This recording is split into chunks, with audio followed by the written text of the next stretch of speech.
Now let's set up our models. So navigate over to the models.py file in our trip app. So we can close some of this stuff up. So open up models.py. And here we're going to create our models and model out our tables and how our data should be stored in the database. And what we're going to use for this project is two tables, basically a trips table and a notes table.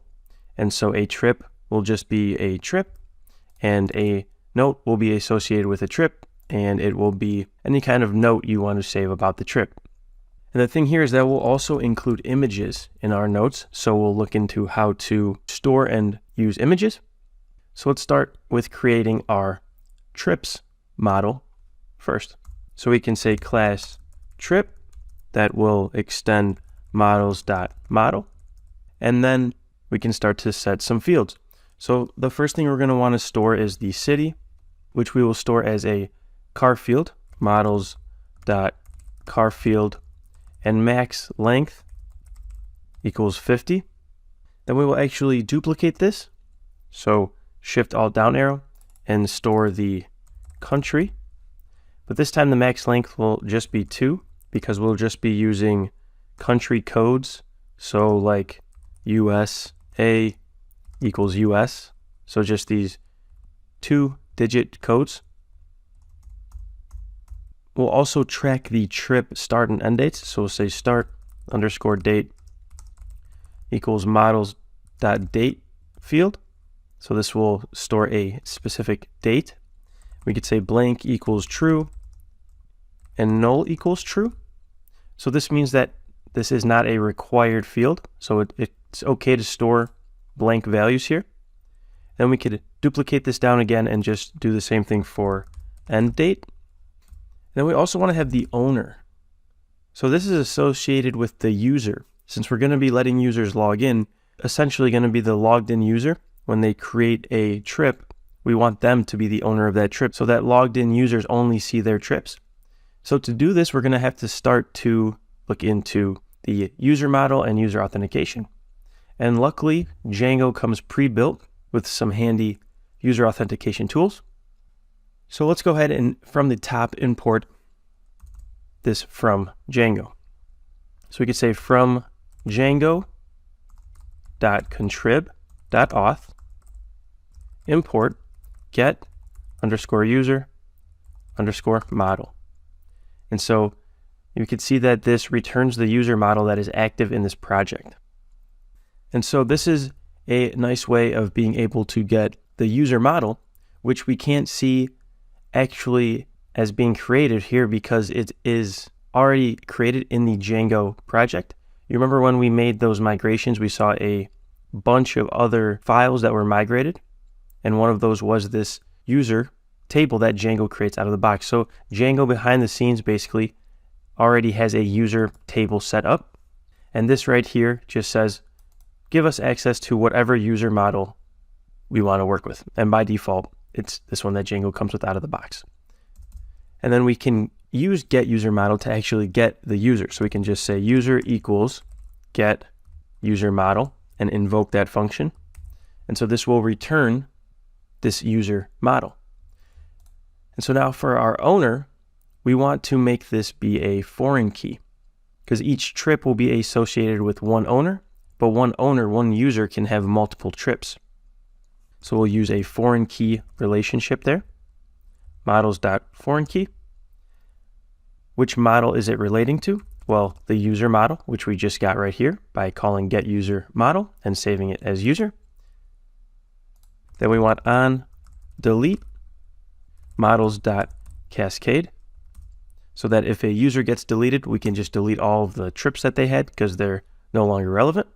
And we can set a related name equal to trips. So from this user model, from the user, right now this is the trip model. From the user model, we can use this trips to get all of the trips that are associated with that user. Awesome. So these are the fields we're going to have for now on the trip model. We can just override the $string method. So we could say def _str _self. And whatever we return from here is what will be returned as the string representation of a trip object instance. So we can say return self.city. So it'll basically just return the city name that this trip is for. Awesome. The next thing we want to do is set up our note model. And remember, each note is basically associated with a trip. So to do that, we can say class note extends models.model. And now let's start to create these fields. So the first field we're going to want is the trip itself. So the trip that it's associated with. So each note will be associated with a trip. And for this, we'll use a foreign key relationship again. Foreign key. And it will be associated with the trip model. On delete, we'll again use models.cascade, meaning that if a trip gets deleted, we'll delete all of the notes that are associated with it. And related name equals notes. So if from a trip, we wanted to access all of our notes, we could say trip.notes. Let's set the name, just a basic car field, models.carfield. Max length is required for car field, so we'll set it to 100. We can add a description, and we can make this a text field this time. So it's like a character field, but it has no limit on what you can store, so you can store longer strings essentially. Now let's create something called a type. So we want to be able to select a specific type for this note. So maybe it's about an event we went to, or a dining experience, or a different experience entirely, or just a general note.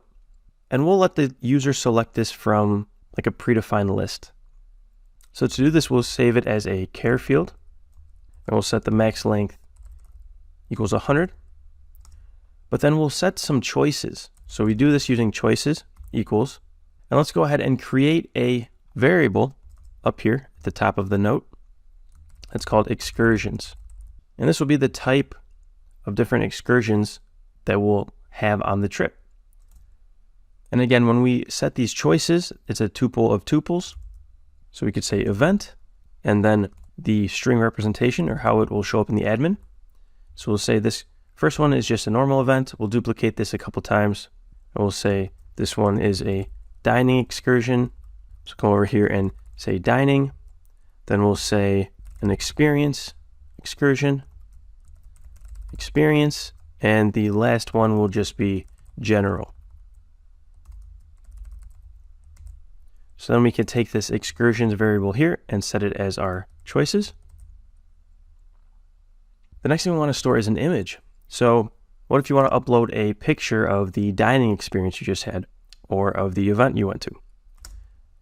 We can store that in the database using an image field. So we can say models.image field. But we have to configure a few settings here. So we have to say upload to equals notes. So this will create a notes directory. Blank equals true and null equals true. So adding an image is not required. That's what blank equals true and null equals true do. And then the upload to notes is where these will be uploaded in the actual file system. And then lastly, let's store a rating. So we can give a rating about whatever it was that we just did. So we'll use something called a positive small integer field. So models.positive small integer field, because we really want this rating to be between 0 and 5. And we can set a default equal to 1. So by default, it'll be 1. And then we can add a validator, because we only want this to store values between 0 and 5. But by default, positive small integer field will store values above 5. But we don't want to let the user do that. So we can use something that's called a validator. And we can import this from Django. So these are built-in validations. So we can come up to the top here and say from Django.core.validators, import max value validator. Go ahead and copy this. And under validators, we can set validators equal to max value validator. And we have to put this into a list. And then we set this to whatever we want the max value to be. So here we want the max value validator to be 5. So this will be able to store values between 0 and 5 now. And then let's just override the default $string method here as well. So we could say def $_str $_self. And then again, whatever we return is the string representation. So we can return an f string self.name in self.city. So the name of the note in whatever city it is associated with. It should actually be self.trip.city. And so here we're traversing across tables, which is perfectly fine because we have this foreign key relationship here to trip. So we're saying self.trip. So this field right here, which is actually a connection to the trip table here. And so we can access any of these fields. And so we're saying trip.city. So then it will access the city for that specific trip that's associated with the note. So it was a bit longer than our previous section models. That's because this is a bit more advanced. And we will continue on in the next video configuring our admin section and getting it set up so that we can handle these images. So look forward to seeing you in the next video.